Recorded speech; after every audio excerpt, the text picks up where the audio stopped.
عزیزان گرامی، رسول اللہ صلی اللہ علیہ وآلہ وبارک وسلم کا مقام و مرتبہ ہم سب کی پہنچ سے، ہم سب کے فہم سے، ہم سب کے ادراک سے کہیں بالا ہے۔ شیخ سعدی رحمہ اللہ نے ایک بڑا اہم ترین جملہ اس امت کو دیا۔ کسی زمانے میں جب فارسی مدارس دینیہ میں پڑھائی جاتی تھی تو پہلی کتاب فارسی کی یہ پڑھاتے تھے، کریمہ سعدی۔ یہ پہلی کتاب ہے، اس کا نام ہے کریمہ۔ اب بچہ پہلی کلاس میں گیا، اسے پہلی کلاس میں اللہ تعالیٰ کی حمد کے بعد یہ کلام پڑھنے کو ملتا، زباں تا بود در دہاں جائے گیر، ثنائے محمد بود دل پذیر، کہ جب تک منہ میں زبان ہے تب تک محبوب کریم علیہ السلام کی ثنا دلوں کو پسند رہے گی، تب تک ہر دل اس کو پسند کرتا رہے گا، ہر دل اس کا طالب رہے گا۔ یہ وہ سبق ہے جس سبق کا دیا جانا آج بھی پوری امت کو ضروری ہے، کہ جب تک ہمارے منہ میں زبان ہے رسول اللہ صلی اللہ علیہ وآلہ وبارک وسلم کی تعریف، توصیف، ثنا ہم سب پر لازم رہے گی۔ اور آپ یہ دیکھیے کہ اللہ رب العزت نے قرآن کریم میں ارشاد فرمایا کہ اے محبوب صلی اللہ علیہ وسلم، ہر آنے والا لمحہ آپ پر گزرے ہوئے لمحے سے افضل اور اعلیٰ آئے گا۔ تو قرآن پر ہمارا ایمان ہے۔ اور دوسرا فرمایا کہ اے محبوب صلی اللہ علیہ وسلم، ہم نے آپ کے لیے آپ کا ذکر بلند کیا۔ اب ایک بات ہے جو اس موضوع کو شروع کرنے سے پہلے سمجھنا بڑا ضروری ہے، کیوں حضرت حسان ابن ثابت رضی اللہ تعالیٰ عنہ یوں فرماتے کہ ما ان مدحت محمدا بمقالتی ولکن مدحت مقالتی بمحمد صلی اللہ علیہ وآلہ وسلم، کہ میں رسول اللہ صلی اللہ علیہ وآلہ وسلم کی تعریف نہیں کر رہا، میں تو اپنی تعریف کر رہا ہوں۔ کیوں؟ ان کا تو نام ہی محمد ہے، اور محمد کا معنی ہے الذی یحمد حمدا بعد حمد، وہ ہستی جس کی لگاتار بے ہم حمد کی جائے۔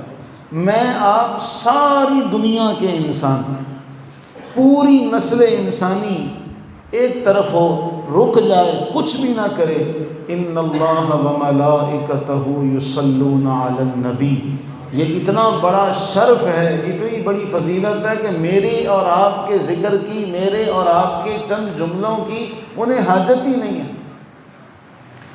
جس پر رب تعالی رحمتیں ہمہ وقت نازل کرتا، جس کا ذکر رب تعالی نے بلند کیا۔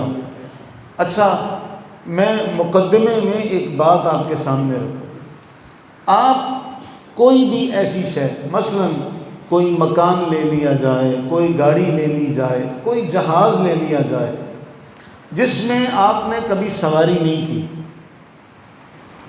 آپ میں سے کئی ہیں، ہم میں سے کئی ہیں جنہوں نے جہاز میں کبھی سواری نہیں کی، جو بڑے انٹرنیشنل لیول کے جہاز ہیں۔ تو میں اور آپ اس جہاز کی کیفیت بتا سکتے ہیں؟ بولیے۔ میں نے اور آپ نے کئی گاڑیوں میں سفر نہیں کیا، بڑی آرام دہ گاڑیاں ہیں، ہم سنتے ہیں، اخبارات میں پڑھا کرتے تھے جدید ذرائع سے کہ جی وہ اتنی عمدہ سواریاں ہیں کہ پانی کا گلاس بھی رکھا جائے تو چھلکتا نہیں ہے۔ کیا میں اور آپ اس کی کوئی کیفیت بتا سکتے ہیں؟ کیونکہ ہم نے دیکھا نہیں ہے، ہم نے اس میں سواری نہیں کی، ہمیں اس کا ادراک نہیں ہے۔ بلا تشبیہ اور بلا تمثیل. میں نے یہ مثال سمجھانے کے لیے عرض کی، ورنہ چہ نسبت خاک را با عالم پاک. گویا انسانی فطرت ہے کہ انسان جس چیز کے بارے میں جانتا نہیں ہے، ادراک نہیں رکھتا، وہ اس کی تعریف، اس کی توصیف، اس کا احاطہ نہیں کر سکتا. بلا تشبیہ، بلا تشبیہ، بلا تشبیہ، بلا تشبیہ. ہم میں سے کون ہے جو مقام محمد مصطفیٰ کریم سرور عالم صلی اللہ علیہ وسلم کی گرد کو بھی جانتا ہوں؟ رفعت مصطفیٰ کریم علیہ السلام تو بہت بہت بہت بلند. یہاں ہم پوچھتے ہیں تو ہمیں پتہ چلتا ہے کہ جو محمد الرسول اللہ صلی اللہ علیہ وآلہ وسلم کے صحابہ ہیں، ان کی سواری کے گرد کو، ان کی سواری کے ناک میں جو گرد و غبار گیا اس کو بھی کوئی نہیں پا سکتا. تو جب صحابہ کی یہ شان ہے، ہم تو اولیاء اللہ کے مقام کو بھی نہیں پہنچ سکتے، چھو بھی نہیں سکتے. کیوں؟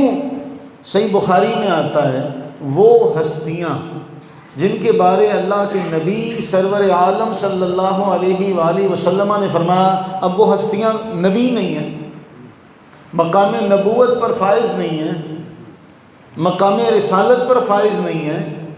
وہ ہستیاں جن کے بارے رسول اللہ صلی اللہ علیہ وسلم کی زبان حق ترجمان سے یہ الفاظ نکل رہے ہیں کہ بعض بندے، کچھ بندے جو نفل کے ذریعے سے، نفلی عبادت کے ذریعے سے اللہ کا قرب پا لیتے ہیں، اور پھر اللہ ان کی سماعت، ان کی بصارت، اللہ ان کی زبان بن جاتا ہے، اللہ ان کے ہاتھ بن جاتا ہے.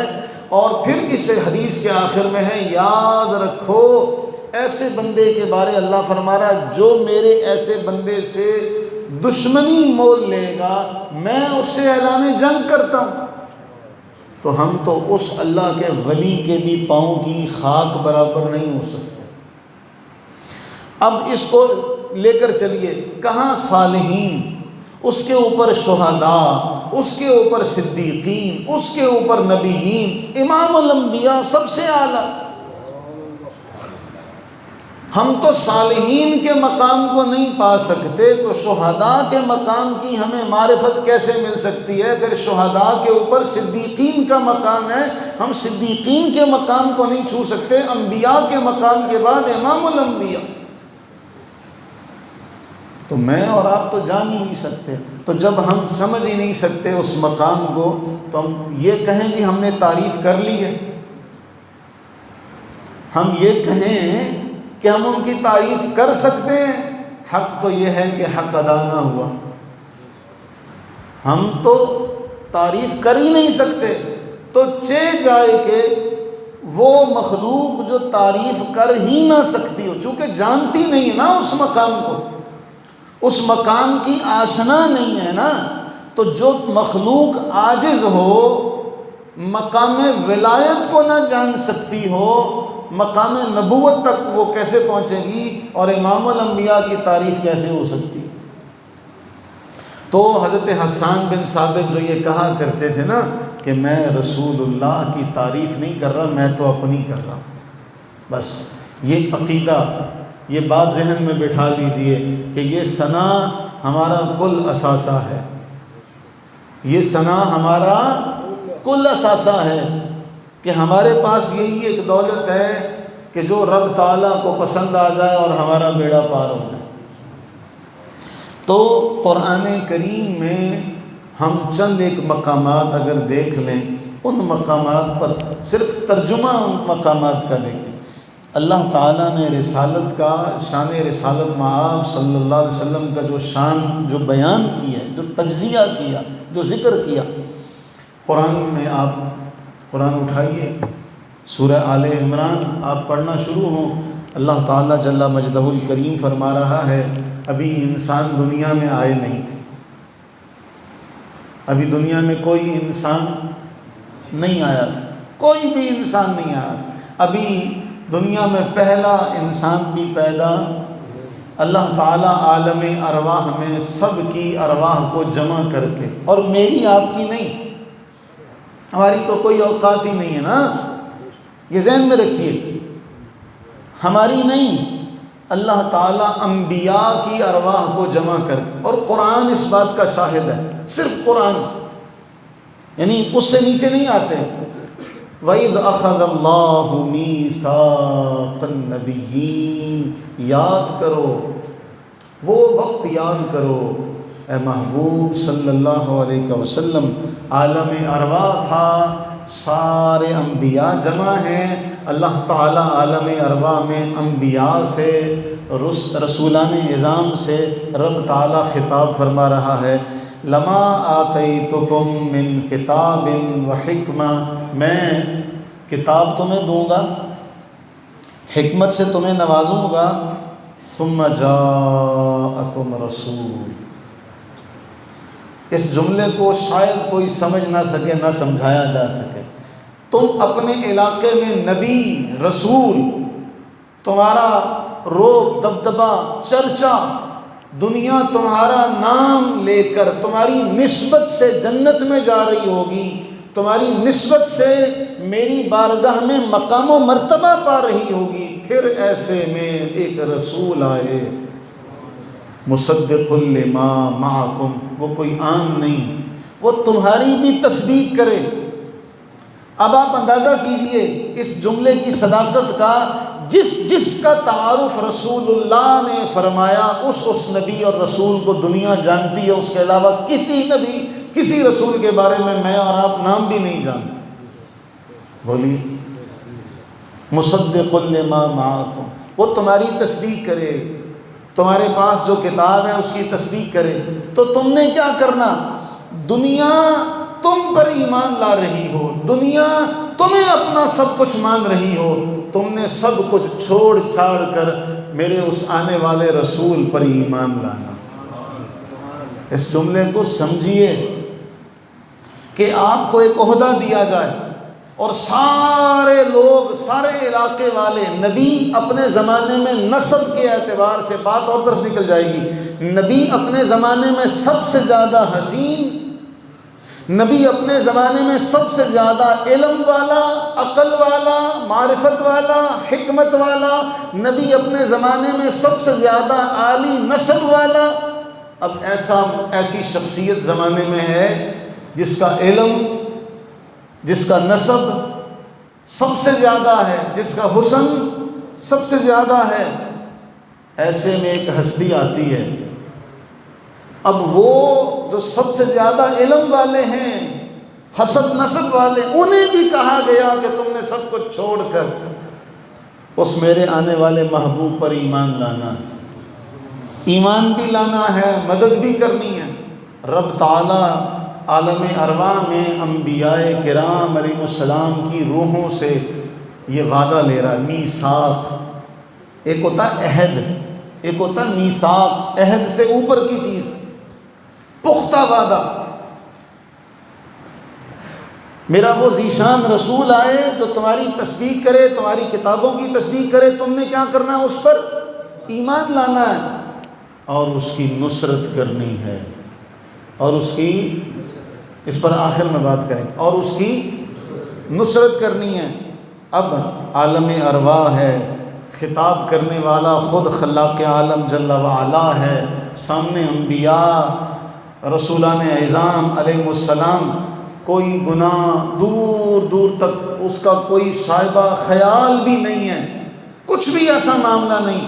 اللہ تعالیٰ ان سے فرمائے، اقررتم، اقرار کرتے ہو، وَأَخَذْتُمْ عَلَىٰ ذَلِكُمْ إِصْرِي، یہ جو میرا بوجھ ہے، یہ جو میں بوجھ تم پر ڈال رہا ہوں، یہ بھاری بوجھ ہے، اس کو اٹھاتے ہو۔ اب معلوم ہوا کہ آسان نہیں ہے، یہ شہادت گہے الفت میں قدم رکھنا ہے، لوگ آسان سمجھتے ہیں مسلمان ہونا۔ اقرار کرتے ہو؟ سب نے کہا اقررنا، اے باری تعالیٰ ہم اقرار کرتے ہیں۔ اللہ تعالیٰ جل وعلا نے یہاں بس نہیں کی، فرمایا فاشہدوا، تم گواہ ہو جاؤ، وَأَنَا مَعَكُمْ مِنَ الشَّاهِدِينَ، میں بھی تمہارے ساتھ گواہوں میں۔ خلاق عالم جل وعلا فرمائے میں بھی گواہوں میں، میں بھی گواہوں میں، تم بھی گواہ ہو جاؤ اور میں بھی۔ اب اندازہ کیجئے اس نبی کی شان کا، عظمت کا، رفعت کا، بلندی کا، کہ ابھی دنیا میں آیا کوئی نہیں، پیدا کوئی نہیں ہوا، کوئی رسول تشریف نہیں لایا، کوئی نبی دنیا میں نہیں جلوہ گر ہوا، وعدہ پہلے لیا جا رہا ہے، جبکہ رسول اللہ علیہ السلام کسی نبی اور رسول کے زمانے میں آئے نہ آدم علیہ السلام، نہ نوح علیہ السلام، نہ ابراہیم علیہ السلام، نہ اسماعیل علیہ السلام، نہ اسحاق علیہ السلام، نہ یعقوب علیہ السلام، کسی نبی کے زمانے میں رسول اللہ صلی اللہ علیہ وسلم تشریف، لیکن وعدہ لیا گیا، پختہ وعدہ لیا گیا، میثاق عہد لیا گیا پختہ۔ کیوں؟ پتہ چل جائے کہ اگر میرا محبوب آ جائے، آنا نہیں ہے اگرچہ سب سے آخر میں آئیں گے، آنا نہیں ہے، لیکن اگر ایسا ہوا تو تم کیا کرو گے؟ یہاں تو قرآن یہ کہتا ہے، صحابی رسول نماز پڑھ رہے ہیں، رسول اللہ صلی اللہ علیہ وسلم پکارتے ہیں، وہ کہتے ہیں نماز پوری کر کے پھر جاؤں گا۔ رب تعالیٰ نے قرآن میں بیان کیا، جب میرا محبوب تمہیں بلائے، اذا دعاکم لما یحییکم، تاکہ تمہیں زندگی بخشے، استجیبوا، محبوب کی بات پر لبیک کیا کرو۔ یہاں تو شان یہ ہے، بتایا یہ گیا، پھر میں اور آپ، اور پھر اس کا ہمیں ثبوت قرآن سے ملتا ہے۔ آج ہمارے بچے اکثر سوال کرتے ہیں جب اس شکوک و شبہات کا شکار ہوتے ہیں، بھئی آج تو تورات میں کہیں بھی رسول اللہ کی تعریف نہیں ملتی، آج تو انجیل میں ہمیں کہیں بھی اللہ کے نبی علیہ السلام کا تذکرہ نہیں ملتا۔ بھائی یہ بات ذہن نشین رہے، یہ وہ کتابیں جو آسمانی ہیں، کیا آج اسی حالت میں موجود ہیں جس حالت میں نازل ہوئی تھی؟ آج یہ اس حالت میں موجود، اور یہ ایک اور موضوع ہے، دنیا میں کئی وقت ایسے بھی آئے جب پوری دنیا میں ان آسمانی کتابوں کا کوئی پڑھنے والا بھی نہیں تھا، کیونکہ کوئی نسخہ پوری دنیا میں موجود نہیں تھا۔ ایسے بھی وقت آئے کہ جب انجیل گم ہو گئی، عرصہ دراز تک گم رہی، کسی کو نہیں پتا تھا کہ انجیل کیا ہے، اس کے اندر کیا کچھ ہے۔ عزیر علیہ نبینا علیہ الصلوۃ والسلام آئے، ان کو لکھوائی کہ یہ کتاب ہے، اس کے بعد پھر ایک زمانہ آیا، لوگوں کی نظروں سے اوجھل ہو گئی۔ کئی ایسے معاملات دنیا میں آئے جب پوری دنیا میں ایک بھی نسخہ باقی نہیں تھا۔ اور میں آپ سے ذکر کر چکا ہوں، دوسری جنگ عظیم سے پہلے، اس کا صرف اشارتاً ذکر کرتا چل، دوسری جنگ عظیم سے پہلے انہوں نے کہا چلو، اس وقت تو چھاپا خانے نہیں تھے نا، اس وقت تو کتابیں پریس سے نہیں چھپتی تھیں، ہاتھ سے لکھی جاتی تھی۔ دوسری جنگ عظیم سے پہلے انہوں نے کہا چلو ایک تجربہ کر کے دیکھتے ہیں، پوری دنیا سے قرآن کریم کے نسخے جمع کیے گئے، پوری دنیا سے، جو وہ کر سکتے تھے، جو اس زمانے میں میسر تھے۔ وہ کہتے ہیں کہ کسی بھی نسخے میں کوئی ایک لفظ کی بھی غلطی نہیں مل سکی، جبکہ جب ہم نے آسمانی کتابوں کو، بائبل کو لکھنا شروع کیا تو ہر نسخہ دوسرے نسخے سے الگ تھا، ہر کتاب دوسری کتاب سے الگ تھی، ہر کتاب میں کوئی الگ ہی معاملہ تھا، ہمیں کوئی بات ایک جیسی ملی نہیں۔ ڈاکٹر حمید اللہ علیہ رحمہ، ڈاکٹر محمود احمد غازی رحمہ اللہ نے لکھا کہ دوسری جنگ عظیم میں وہ جو جگہ تھی وہ تباہ ہو گئی، یہ رپورٹ شائع نہ ہو سکی، لیکن بعد میں یہ رپورٹ منظر عام پر آئی، لیکن پھر اسے دبا لیا گیا کہ اس طرح تو قرآن سچا ثابت ہو جائے گا۔ اب یہ ساری تمہید باندھنے اس لیے کہ اللہ تعالیٰ قرآن میں فرما رہا ہے الذین یتبعون الرسول النبی الامی الذی یجدونہ مکتوبا عندہم فی التوراۃ والانجیل، کہ یہ جو لوگ ہیں نا، یہ جو پیروی کرتے ہیں میرے رسول کی، جو نبی ہے، ایسا نبی جو رب سے پڑھا ہوا ہے، مخلوق میں جس کا کوئی استاذ نہیں ہے، یہ اس کے اوصاف کو لکھا ہوا پاتے ہیں، تورات میں بھی پاتے ہیں، انجیل میں بھی پاتے ہیں۔ تو ہمیں قرآن نے گواہی دی کہ محبوب کریم علیہ السلام کے جو اوصاف ہیں وہ اللہ نے تورات میں بھی بیان کیے، انجیل میں بھی بیان کیے۔ ارے یہاں پر بات ختم نہیں ہوتی، آگے چلیں، میں آپ کو ایک اور جملہ ذکر کروں۔ رسول اللہ صلی اللہ علیہ وآلہ وسلم تو بڑا عالی شان مرتبہ اور مقام قرآن بیان کرتا ہے، میرے جو محبوب کے صحابہ ہیں ان کی بھی صفت تورات میں اور انجیل میں ہے۔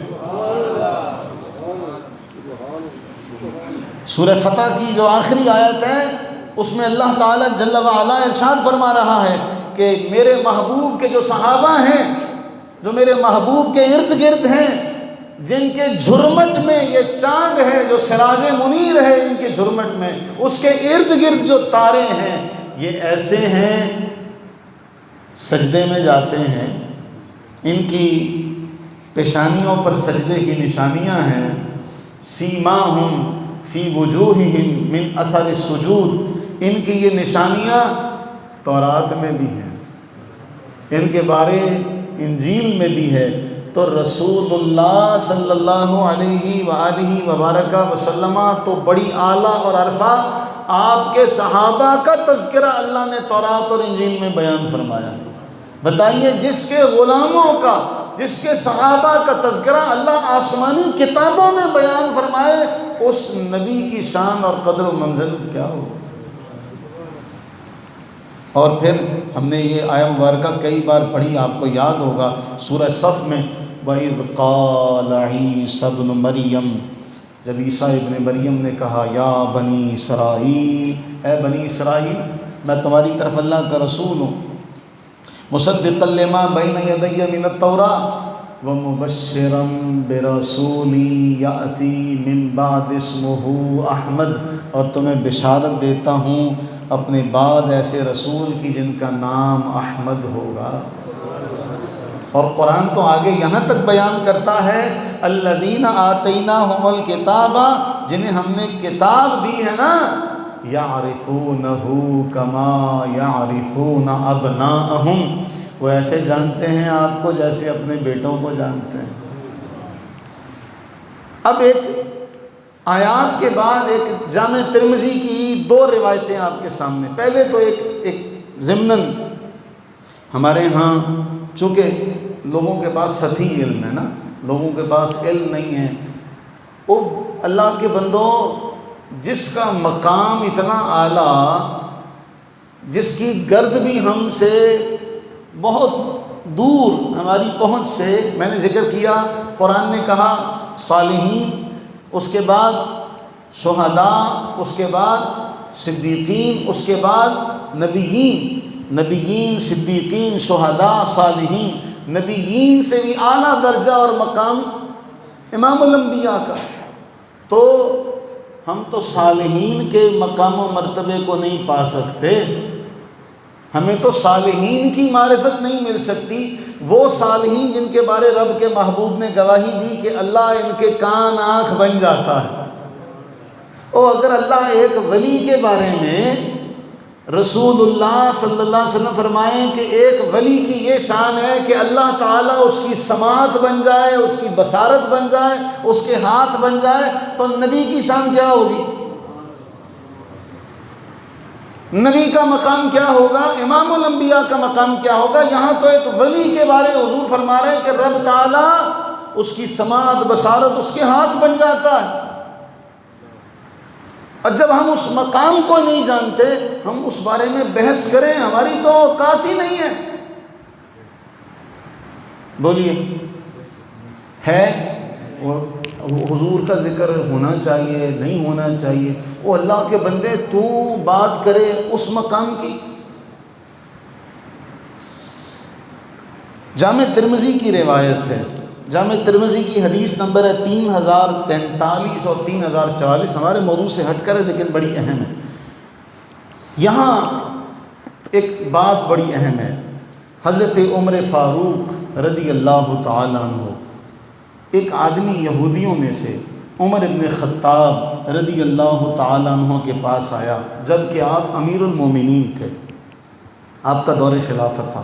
اس نے کہا یا امیر المؤمنین لو علینا انزلت هذه الآیہ، اگر یہ آیت ہم پر نازل ہوتی، الیوم اکملت لکم دینکم واتممت علیکم نعمتی ورضیت لکم الاسلام دینا، جس میں اللہ نے فرمایا آج کے دن ہم نے دین مکمل کر دیا، یہ آیت ہم پر نازل ہوتی، لاتخذنا ذالک الیوم عیدا،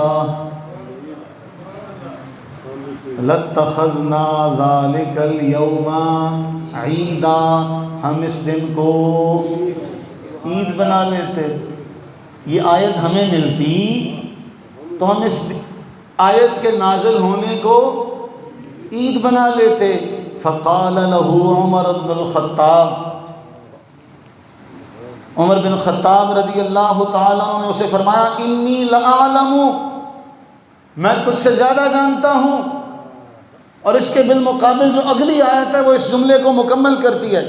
عبداللہ ابن عباس کہتے ہیں کہ جب اس یہودی نے کہا کہ یہ آیت ہم پر اترتی ہم اس دن کو عید بناتے، عبداللہ ابن عباس نے کہا سنو، فَإِنَّهَا نَزَلَتْ فِي يَوْمِ عِيدَيْن، فَإِنَّهَا نَزَلَتْ فِي يَوْمِ عِيدَيْن، جب یہ آیت نازل ہوئی ہماری ایک نہیں ہماری دو عیدیں تھیں، فی یوم الجمعہ و یوم عرفہ،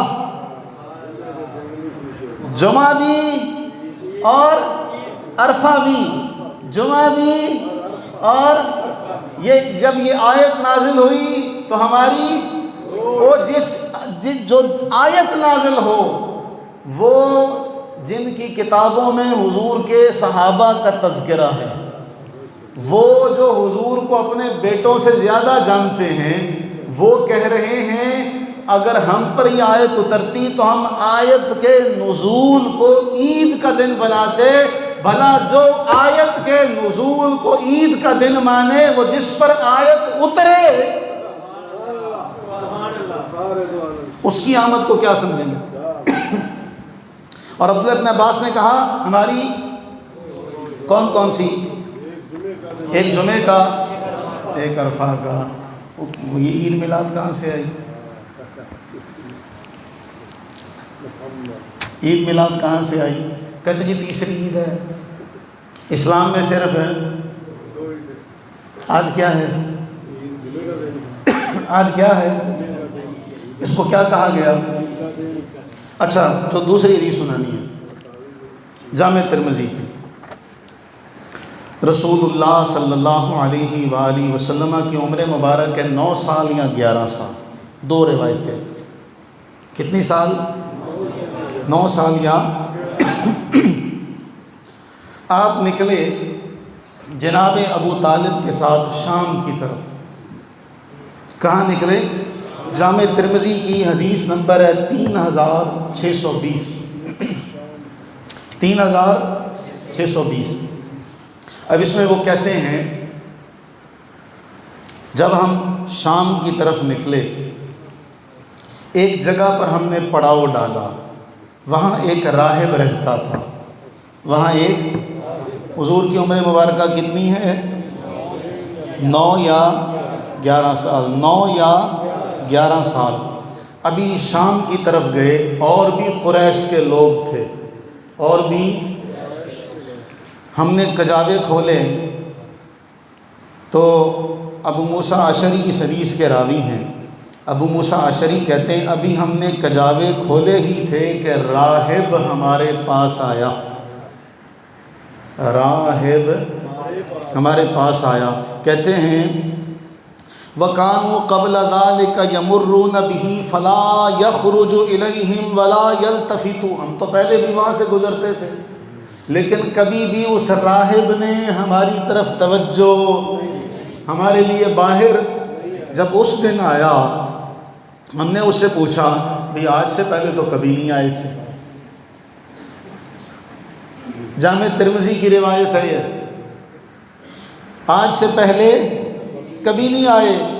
اب وہ راہب کہتا ہے، ابو موسیٰ اشعری کہتے ہیں حتیٰ جاء فاخذ بیدِ رسول اللہ صلی اللہ علیہ وسلم، اس نے ہمارے درمیان داخل ہو کر رسول اللہ صلی اللہ علیہ وآلہ وسلم کا دست مبارکہ پکڑ لیا، کہنے لگا ھذا سید العالمین،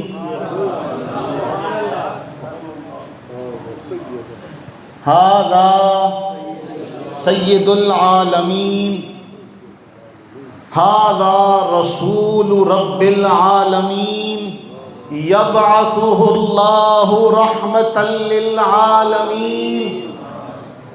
وہ ایک راہب کو پتہ ہے، ایک راہب کو پتہ ہے کہ یہ اللہ کا رسول ہے، ایک راہب کو پتہ ہے کہ یہ سید العالمین ہے، ایک راہب کو پتہ ہے کہ یہ رحمت للعالمین ہے۔ ہم نے کہا تمہیں کیسے پتا؟ تمہیں کیسے پتا؟ تمہیں کیسے پتا؟ اب فقال له اشیاخ من قریش ما علمک، اسے قریش کے بزرگ کہنے لگے تمہیں کیسے پتا؟ اس نے کہا انکم حین اشرفتم من العقبہ، جب تم وہاں گھاٹی سے ادھر کو آ رہے تھے نا، جب تم گھاٹی سے ادھر کو آ رہے تھے، لم یبق حجر ولا شجر الا خر ساجدا، کوئی ایسا پتھر، کوئی ایسا درخت نہیں تھا جو سجدے میں نہ گر گیا ہو، ولا یسجدان الا لنبی، اور ایسا سوائے نبی کے کسی کے ساتھ نہیں ہوتا، وَإِنِّي أَعْرِفُهُ بِخَاتَمِ النُّبُوَّةِ، اور میں انہیں نبوت کی مہر سے جانتا ہوں۔ اب یہ تو وہ راہب تھا جس نے دور سے دیکھا کہ درخت بھی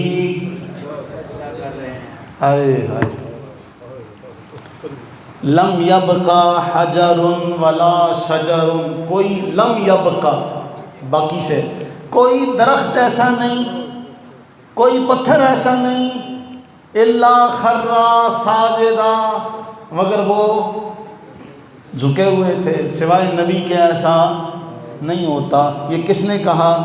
راہب نے کہا۔ اب اگلا جملہ وہ کہتے ہیں جب کہا نا، اس نے کہا چلو آج سب کی دعوت میری طرف سے، جو پہلے دیکھتے بھی نہیں تھے، جو پہلے، اب دعوت ہو رہی ہے۔ اب جب دعوت ہوئی نا تو سارے آ گئے، سارے آ گئے، وہ نہ آئے۔ خدا خود میر مجلس بود اندر لا مکان خسرو، محمد شمع محفل بود شب جائے کہ من بودم، کہ وہ جو شمع ہے محفل کی وہ کہاں ہے؟ وہ سارے آ گئے تو راہب کہنے لگا وہ جن کے لیے یہ مجلس سجائی تھی ان کو تو آنے نہیں دیا، ان کو تو بلایا نہیں، انہیں بلا کر لاؤ جن کے صدقے تمہیں کھانا مل رہا ہے، بلاؤ انہیں، اچھا دعوت دو۔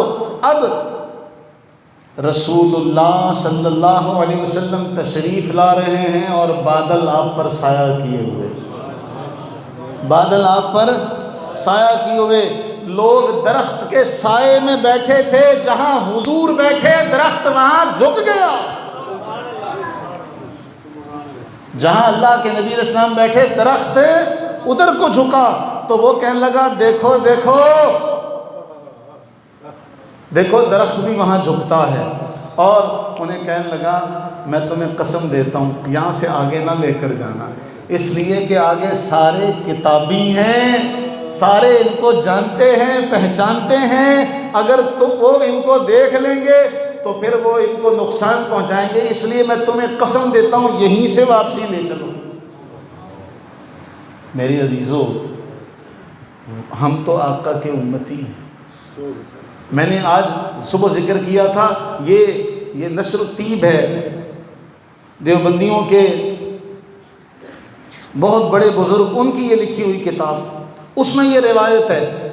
میں یہ صرف اس لیے آپ کے سامنے ذکر کر رہا ہوں تاکہ یہ نہ ہو کہ جی صرف ہم ہی سناتے ہیں، کہ حضرت عمر بن خطاب رضی اللہ عنہ فرماتے ہیں کہ رسول اللہ صلی اللہ علیہ وسلم نے ارشاد فرمایا، جب سیدنا آدم علیہ نبینا علیہ السلام سے بھول ہوئی،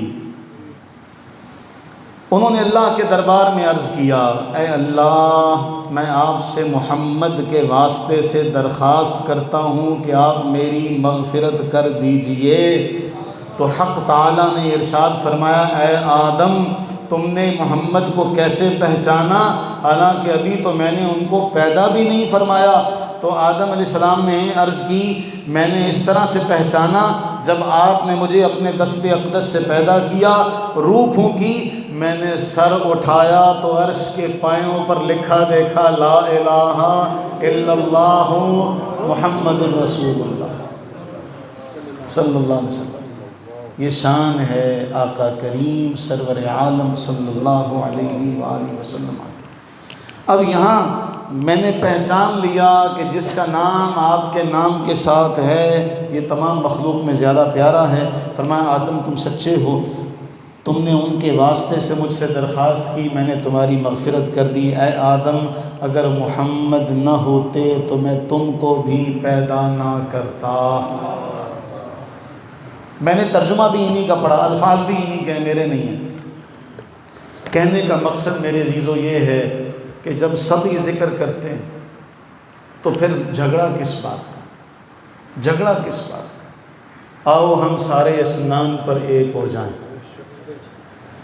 میں ہمارے لاہور کے ایک بہت بڑے دوست، بہت بڑے علمی شخصیت ہے، میں کہنا نہیں چاہتا تھا لیکن بات یہاں تک نکلی ہے، عبد الوارث، محترم عبد الوارث گل صاحب.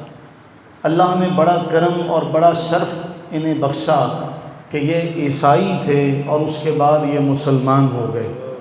ان کا ایک کلپ ہے، اگر وہ بیک گراؤنڈ میوزک کے ساتھ نہ ہوتا تو میں آپ کو یہاں پر واللہ سنواتا. ان کی آواز میں جو درد ہے. اب وہ مسلمان ہونے کے بعد تمام جو اسلام دشمن طاقتیں ہیں ان کے خلاف محاذ پر ہیں، بہت کام کر رہے ہیں. اگر زندگی نے وفا کی تو انشاءاللہ انہیں دعوت دیں گے یہاں آنے کی. عبد الوارث گل صاحب کا جو بیان ہے نا وہ بڑا دل کو دہلا دینے والا ہے، میں اس کو اپنے پیج پر شیئر کروں گا. وہ فرماتے ہیں کہ میں اپنے والد صاحب سے کہنے لگا کہ ابا جی آپ مسلمان ہو جائیں، تو میرے ابا جی مجھے کہنے لگے تم پہلے مسلمانوں کو تو مسلمان کر لو. تم پہلے مسلمانوں کو تو مسلمان کر لو کہ یہ اتنے فرقوں میں بٹے ہوئے ہیں، ہر فرقہ دوسرے فرقے کو کافر کہتا ہے، اس سے کم نہیں آتا. تو پہلے ان مسلمانوں کو تو مسلمان کرو، مجھے بعد میں مسلمان کرنا. تو عبد الوارث نے یہ گلہ کیا، انہوں نے یہ گلہ کیا، انہوں نے کہا 2022 میں میرے والد اس دنیا سے اسی طرح چلے گئے.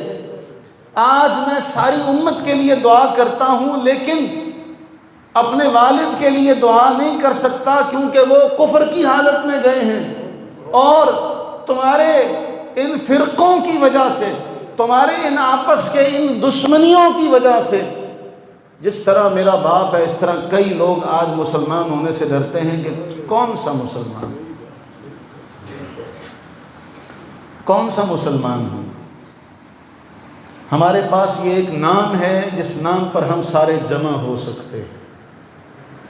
معاملہ اللہ تعالیٰ کی توحید و ربوبیت کا نہیں ہے. پچھلی قومیں بھی ساری کہیں نہ کہیں کسی نہ کسی شکل میں اللہ تعالیٰ جل وعلا کو مانتی رہی ہیں. اگر فرق ہے تو وہ رسالت کا ہے، بندگی کا کوئی معاملہ نہیں، رسالت کا فرق ہے. اور ہمارے پاس رسول اللہ صلی اللہ علیہ وآلہ وسلم وہ ہستی ہیں، وہ سہارا ہیں جن پر ہم سارے جمع ہو سکتے ہیں. تو آئیے اللہ سے دعا کریں، اللہ تعالیٰ اس امت کو متحد اور متفق فرمائے. عالم کفر سارا اکٹھا ہو گیا، عالم کفر سارا ایک جگہ پر جمع ہو گیا، کوئی یہودی، کوئی عیسائی، کوئی ہندو نہیں رہا، کوئی مجوسی نہیں رہا، سارے کے سارے ہمارے خلاف جمع ہو گئے، اور ہم آج تک اس میں لگے ہیں کہ تو مسلمان نہیں ہے، تو مسلمان نہیں ہے، میں مسلمان ہوں، تو کافر ہے، تو کافر ہے، ہم آج تک اس میں لگے ہیں، اور وہ ہم سب کو تنہا کر کر کے ہمیں مارنے پر تلا ہوا۔ اس نام پر ہم سارے ایک ہو سکتے ہیں، اور ہم اس نام پر ایک ہونے کی جب تک آپ میں سے کوئی میرا ساتھ دے تب بھی اس کی مہربانی ہے، نہ دے تو اس کی مرضی ہے، میرا ساتھ دے نہ دے میں اس محاذ پر ہوں، میں اکیلا بھی رہا تو میں اس محاذ سے پیچھے نہیں ہٹوں گا، آپ کی رفاقتیں، آپ کی شفقتیں، محبتیں میرا ساتھ رہیں گی تو میں مضبوط ہو جاؤں گا، طاقتور اور توانا ہو جاؤں گا، چست ہو کر اس محاذ پر کام کر سکوں گا۔ اگر آپ نہ بھی رہے تو میں جب تک میرا آخری سانس ہے میں امت کو جوڑنے کا کام کر رہا ہوں، کرتا رہوں گا، میں اس کام سے نہ پیچھے ہٹا ہوں نہ ہٹوں گا۔ جو فتویٰ کسی نے مجھ پر داغنا ہے وہ 100 بار شوق سے داغے، مجھے کسی کے فتوے کی کوئی بال برابر بھی پرواہ نہیں۔ 1 اگست کو پشاور میں ہم نے وحدت امت کا سیمینار کیا، یہاں سے پشاور گئے، اس میں دیوبندی، اہل حدیث اور بریلوی یہ سارے مکتبہ فکر وہاں پر جمع ہوئے کہ ہم سب کو لا دین بے دین جو طاقتیں ہیں ان کے خلاف کام کرنا ہے، اگر کام نہ کیا تو امت مسلمہ کا شرازہ بکھرتا چلا جائے گا۔ اسی سلسلے کی جو دوسری کڑی ہے وہ انشاءاللہ 20 ستمبر کو فیصل ٹاؤن میں ہم کرنے جا رہے ہیں۔ میں امید رکھوں گا کہ آپ میرا ساتھ دیں گے، کیوں؟ ہم جوڑنے والے ہیں، توڑنے والے نہیں، ہم سوئی ہیں، کینچی نہیں۔ پھر بھی آپ میں سے ہر ایک آزاد ہے، ٹھنڈے دل سے سوچے، ٹھنڈے دل سے سوچ کے فیصلہ کرے کہ قرآن نے کہا اللہ کی رسی کو تھامو، تفرقے میں نہ پڑو۔ جس بات کا احساس مناظر اسلام مولانا سید احمد اسد صاحب رحمہ اللہ کو زندگی کے آخری حصے میں ہوا، اور انہوں نے اوپر لائبریری میں بیٹھ کر یہ کہا کہ ہمیں ایک ہونا چاہیے اور ہم ایک ہو سکتے ہیں، مجھے اس منبر کے تقدس کی قسم ہے، ان کا یہ جملہ سنا، اس کے بعد سے ہم نے سارے ساتھیوں کے ساتھ مل کر کوششیں کی کہ ہمیں ایک ہونا چاہیے۔ جس بات کا ادراک حضرت سید احمد اسد صاحب رحمہ اللہ کو زندگی کے آخری حصے میں ہوا تھا، اللہ نے ہمیں کرم اور شرف سے نوازا اور ہمیں اس عمر میں یہ فکر دے دی اور ہم نے اس احساس کو جان لیا۔ آپ میں سے بھی کوئی جان لے تو جان لے، ورنہ ہمارے سامنے بہت سو کو یہ نہیں احساس ہو سکا، بہت سے اس بات کو نہیں سمجھ سکے، میں ان کے لیے دعا گو ہوں، آپ بھی دعا گو رہیے۔ اگر آپ ساتھ چلیں گے تو انشاءاللہ اس کا فائدہ ہوگا، ہمیں اللہ تعالیٰ کے حضور انشاءاللہ شرمندگی نہیں ہوگی، اور نہ ساتھ دیں گے تو آپ کی مرضی ہے، آپ دریا دل ہیں، درویش ہیں، آپ سخی ہیں، آپ کا جو جی چاہے آپ کر سکتے ہیں، جو چاہے آپ کا حسن کرشمہ ساز کرے، آپ اس میں آزاد ہیں۔ لیکن امید رکھوں گا آپ اس بات پر کہ ہمارا بھائی ہے، ہمارا بیٹا ہے، اگر یہ آگے بڑھ کر کام کر رہا ہے تو ہم بھی اس کا دست و بازو بنیں۔ آپ کو تو شوق، آپ کو تو خوش ہونا چاہیے کہ ہمارا بیٹا، ہمارا بھائی جو ہے وہ ہمیں منتشر کرنے کے بجائے، ہمیں متفرق کرنے کے بجائے ہمیں جوڑنے کی کوششوں میں لگا ہوا ہے۔ آپ کا تو سر فخر سے اونچا ہونا چاہیے، اور ایسے میں کوئی شرارتی ہو جو شریر و تباہ ہو اور وہ شرارت کرے تو اس کی شرارت کا شکار نہیں ہونا ہم نے، انشاءاللہ ثم انشاءاللہ۔ ہم جس کام پر لگے ہیں اللہ سے دعا کرتے ہیں کہ یہ کام، کیوں یہ شہادت گاہ الفت میں قدم رکھنا ہے، لوگ آسان سمجھتے ہیں مسلمان ہونا، اگر حق کے راستے پر چلنا اتنا آسان ہی ہوتا نا تو یہاں بڑے بڑے گردنیں اپنی قربان نہ کرتے، اپنا کنبہ قربان نہ کرتے، سارے کہتے بھی کام نہیں سوکھا ہوا، اللہ نو ایک منو، اللہ کو ایک مانو، اس کے محبوب پر یا اس کے رسول پر کلمہ پڑھو، اس کی تصدیق کرو، جنت میں جاؤ۔ لیکن جنت اتنی سستی کبھی نہ تھی نہ ہے، قرآن نے بیان کیا۔ تم یہ سمجھتے ہو کہ ایمان کا اقرار کر کے یوں ہی جان چھوٹ جائے گی، ہم تمہیں آزمائیں گے نہیں، ہم تمہیں آزمائیں گے، ہم نے تم سے پچھلوں کو بھی آزمایا تھا، ہم تمہیں بھی آزمائیں گے، دیکھیں تو صحیح اپنے دعوے میں سچا کون ہے۔ تو یہ آپ نے کام کرنا۔ اللہ تعالی ہمیں اس محاذ پر اکٹھے ہونے کی توفیق عطا فرمائے۔ دوسرا